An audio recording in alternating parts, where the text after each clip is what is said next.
Hey there, welcome to Talking Texas Politics with Calvin. I'm joined here in Pilot Point, Texas, or just outside of Pilot Point, Texas, with Tim Ruggerio. Tim is a resident here in Pilot Point, which Pilot Point is a relatively small town that is proposing a very, very, very big school bond. So, Tim, why don't you introduce yourself to the folks and then we'll talk a little bit about this bond. My name is Tim Ruggiero. My wife Christine and I have lived here for about 14 years now. We're in the unincorporated area of Pilot Point, but still very much in the Pilot Point ISD. All right, and so since you have lived here, what has your property taxes done? Have they went up? Have they went down? How is that? Well, yeah, gone down. Is that something that happens? Not that I've seen, but Okay, yeah. So just this is, I mean, it's all publicly available information, so I'm not sharing anything, kind of talking out of school. Christy and I bought this house back in late 2011 for $225,500. And every year since then, our taxes have just gone up and up and up. And I've protested it every single time, and I have lost every single time, except for the first time, which right after that first year, we had the county appraiser came in at like 300 some odd $1,000. So I marched down there and said, we paid 225 mhm. five for it. That's what it's worth. And then, of course, they let us have it at, they taxed it at 225.5, and then they more than made up for it the following year and every year, since then. The last appraisal that I got in, they had this place listed, valued at $1.1 million. Wow. And so relate that to the amount of taxes that you pay. Like, what did you pay when it was 225,000 versus what are your taxes now? Yeah, so in the very beginning, that when the first year taxes, they were around like 3,300 and some change, and they went up a few $100, every year since then. That's the overall tax. This last time around, I think it's like around 600,000 as far as what the ISD tax, is. So that's still, more than two-thirds of, our total tax bill. So we were pushing, we were just a little over $7,000 this last time around. So that's over $500 a month that you're paying just in taxes. Yeah, and we had I would say is we had the good fortune to have paid off the house a couple of years ago. So now we're just renting it from the state Well, in the school district. and the school district. Yeah, mostly the school district, I suppose. So you have been over here for 13, 14 years. Your daughter actually went to school at Pilot Point. She did her last. She went to high school, so she had like her last 2.5, 3 years at Pilot Point High School. Yeah. So you've been kind of involved here. So Pilot Point's a fairly small town and a fairly small school. So they're asking for $295 million in bond. So why are they asking for that much money? That's a good question because that's just a ginormous amount of money. And looking at the Pilot Point ISD website, the website that has this on there. They do some breakdowns. It's 192.6 for the high school. So, Um, so $192 million for a high school? yes, sir. Is that going to have like gold plated, like marble entryways? Well, interestingly enough, you can see in the language on the website itself, they use the term phase one quite a bit. And I would tell you, and I think it's pretty obvious, is that um, anytime that you see phase one, that means there's a phase two and probably a phase three. And so, I'm running the math here, and my math just isn't mathing. It's like we cannot, as a community, afford even the 192 6 in its current state. Because as you well know, Pilot Point, the at least the ISD areas of Pilot Point, we don't have the commercial tax base. We don't have the Walmarts and the Targets and the retail centers that the Friscos and the Prospers and the communities on the 380 corridor have. We have largely residential. So this bond is going to fall squarely in the laps of homeowners. It's not going to be supported very much at all by any kind of level of commercial tax base. I just recently saw that Aubrey negotiated with Walmart. They're going to be putting in a Walmart in Aubrey pretty soon. So I don't know what's coming in terms of commercial properties, but I guess Walmart's certainly not coming anytime soon, because that's going into Aubrey. So good for Aubrey, but point being is we just don't have the tax base to support this bond. And so um, the 295 million, what's that going to do to the property taxes here in the Pilot Point ISD for people who live in the ISD? It's going to result in a significant increase, obviously significantly higher for for some people than others. But I think the most significant part out of the entire bond is that this is effectively going to be a permanent tax increase. And I say permanent as in that it's going to take, by my estimation, it's going to take at least 30 years before we to see an end to that bond. And again, we're still only talking about phase one, right? And so they can't build enough homes. There's not enough homes to be built, and the homes that they are building, we're still talking about 10 to 20 years worth of builds. Those homes need to be sold before they start contributing to helping us, the rest of us, pay off that bond. Not planned, not platted, not discussed, not the grand designs and things like that. Actually sold. And even by the ISD owned admission, there's just not that much growth going to happen in this short a period of time that's going to be able to help us sustain this massive spending bill is what it effectively is. So I think I read somewhere that Pilot Point ISD has about 1,700 students. My rough math says that they are taking about $175,000 of debt per student. That really seems excessive to me. Does that seem excessive to you? Yeah, it's just a huge amount of money. Even the 192 million for the for the high school is a huge amount of money, and that's only that's just phase one. That doesn't include the remainder that for the elementary school, and then the other smaller. It's only what 36 million or whatever's left over for the maintenance and all that kind of thing. It's a ginormous amount of money, and I just what I guess what I struggle with is I'm not quite sure that a lot of people truly understand is what the financial impact to them is going to end up being. And again, this is this is an impact. It's a permanent, because it's it's going to be effectively at least 30 years before we pay that off. And again, going back to phase one, well, if we have phase two coming and phase three coming after that, because that first phase is just kind of our basic high school. It's a basic build out. It's not including a a full build out stadium and all those things that that are part of phase two, which we know nothing about because they've only mentioned phase one. But again, if there's phase one, we certainly know there's a phase two absolutely coming, and very likely a phase three. So this is just going to be a bond that's in perpetuity, going forever, effectively. I don't think I'll ever live long enough to see the end of paying off this bond.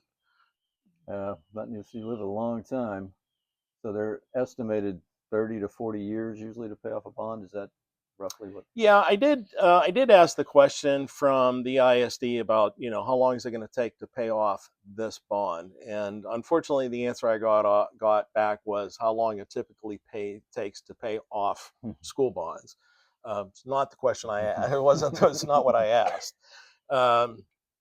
So it is going to take quite a long time. My estimation is that I think not only is it going to take a minimum of 30 years to pay off, it's going to end up being way more than 295. That's just the amount that we're borrowing.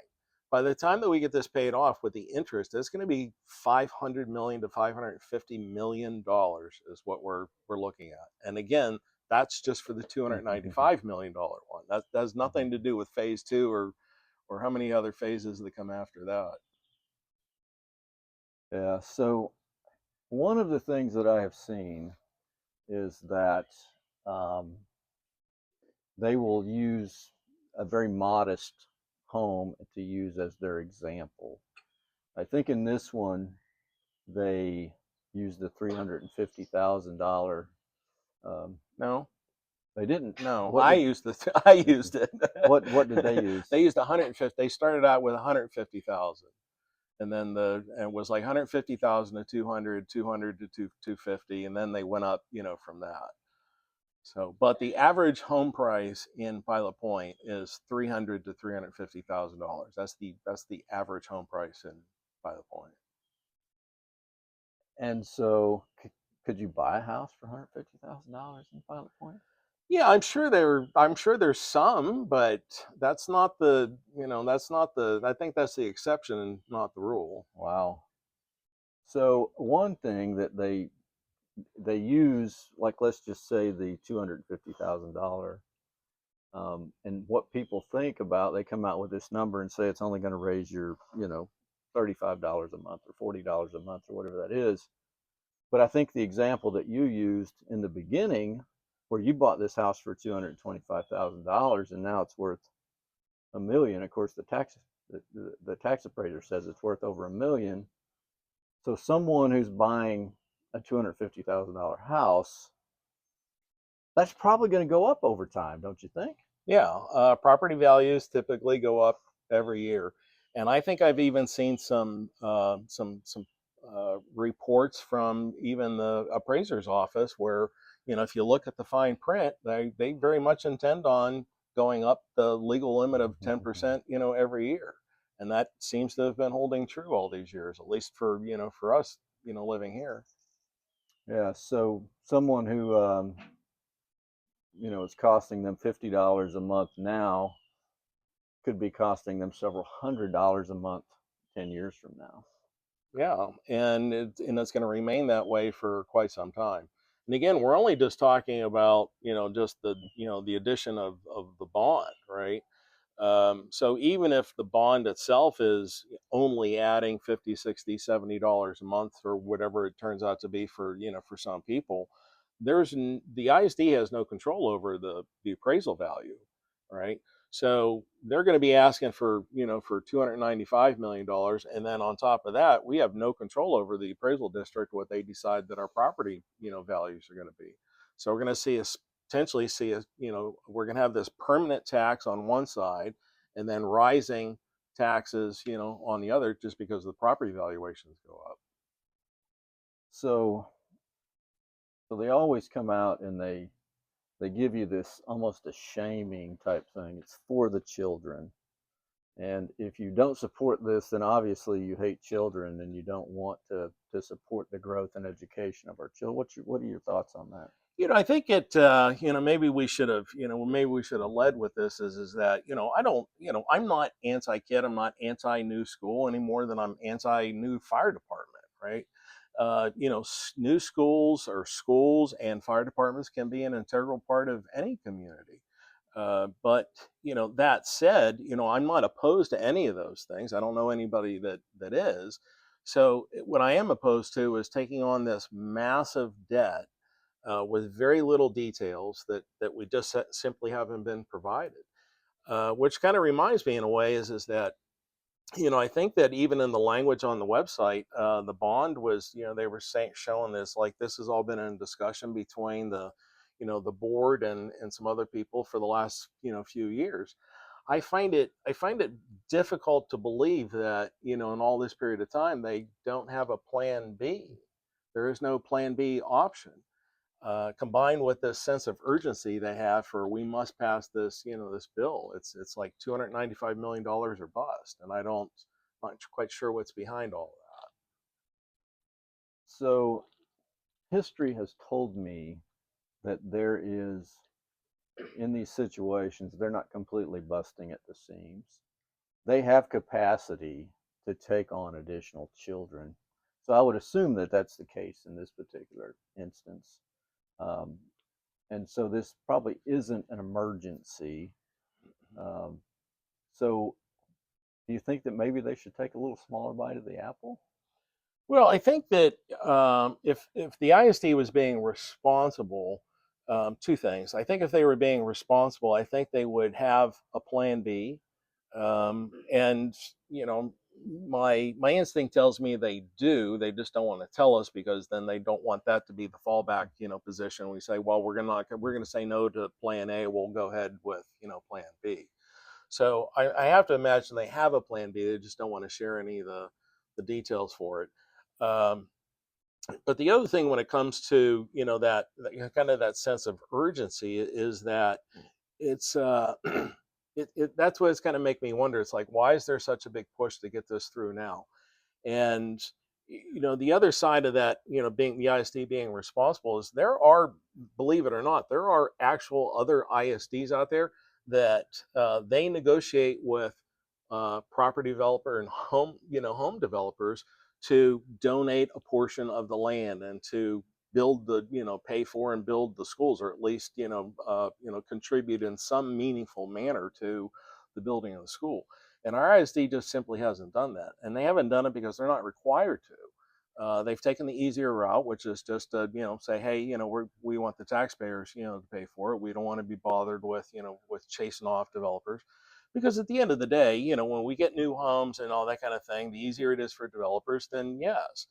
But the interesting thing here is that brand new shiny high school, that's a hell of a marketing tool for for a new housing development, right? It Mm, makes it a little easier to sell some homes that way, and you got a bright new shining high school to to put your kids in. yeah. So, so there was another bond that was passed just a few years ago, wasn't there? Yes. I don't remember we've had a couple of bonds. We had kind of a, one that was involved, what I'm remember, I think it was pre 2020. It was like a 12 or $13 million bond. And then there was, it was all one big, bond that paid for a number of different projects that they had in mind. And then we said no to that, and then the next year or a couple of years later, they came out with basically the same bond. They just chopped it up into by projects. And so we said yes to some things and no to others.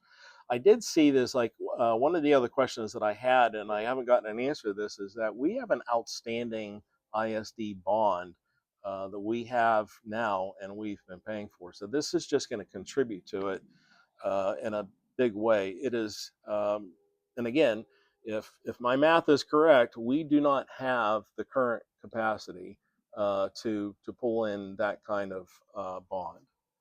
So when you talk about capacity, you're referring to you have to make enough money in tax base to actually make payments on a bond, and Pilot Point isn't big enough to do that right now. Yeah, they're not big enough now, and by even the ISD's own projections, that's not going to happen anytime soon.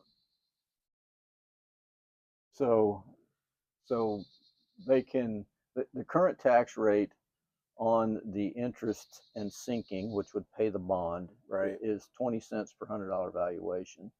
The max is 50 cents per $100 valuation.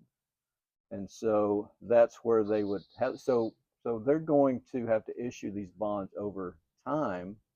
So your tax is going to go to 50 cents, but they may not sell some of these bonds for 5 years, 10 years down the road.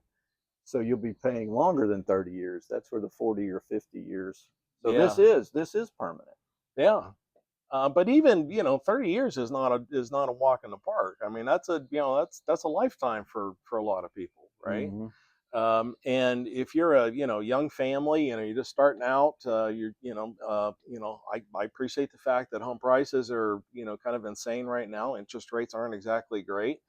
Um, the cost of everything has gone up over the last few years, and so I think the taking on this additional monthly expense for a lot of people, is going to put a strain on it. I also did see, was kind of in somewhat of a, kind of a related way, is the fact that the ISD is also going to a 4-day school week.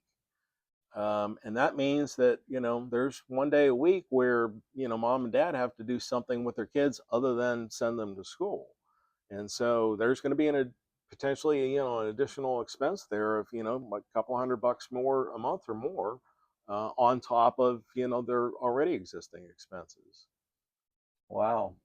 So I guess I was unaware that they were going to a 4-day school week. Um, so what else about this bond? So like, for example, I know like for me, I bought a home when I was 23, 24 years old.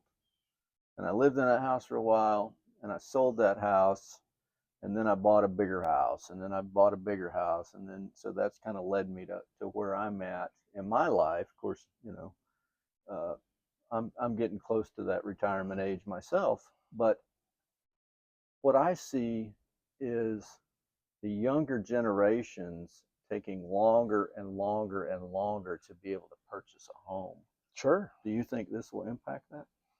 I think it's going to give a lot of people some pause for thought. I think it's, I would assume that a lot of young marrieds, a lot of young marrieds with kids, or young marrieds that are planning on having, family, they have, obviously, they're, one of the things they look at when they're looking at homes is how far away is it from, from our, where we work at, and what are the schools like. And so I think we need to have, I think it's important to have quality schools.